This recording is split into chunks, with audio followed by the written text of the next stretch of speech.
So today we're going to be covering the topic of why is Jesus returning to earth? You know, when we hear a lot of ministers preach on this particular subject, they get to the point of preaching about Jesus's return and that the saints meet them in the air, and that's 1 Thessalonians 4. But they never explain what happens after they have met Jesus in the air with his saints. But today we're going to be covering it. And so the first thing we need to know that Jesus is returning to earth to set up his 1,000-year millennial reign. And it was so important that the disciples understood that when they asked Jesus how to pray, Jesus said to them, "In this order shall you pray. Our Father, who in heaven, hallowed be thy name.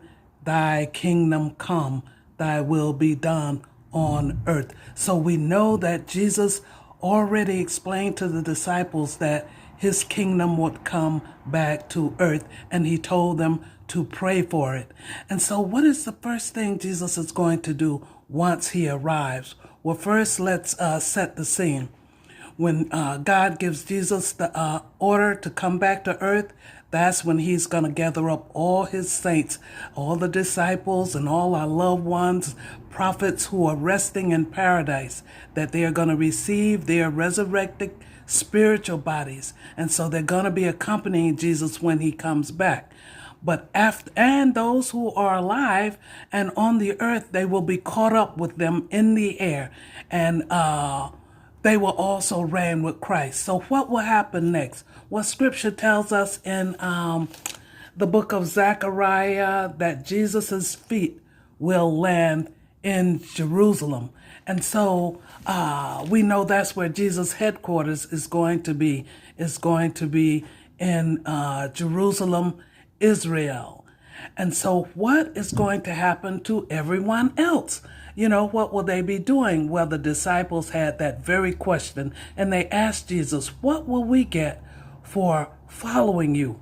And Jesus told them that they will be ruling, that he will give them thrones, that they will be ruling over the 12 tribes of Israel. And so they knew what they were going to be rewarded when Jesus sets up his kingdom, and they understood that. So that gives us a glimpse as to what's going to happen to us. Because remember, we're going to be reigning with Jesus too. What are some of the rewards that we will receive? So this is the way I see it. The same way the disciples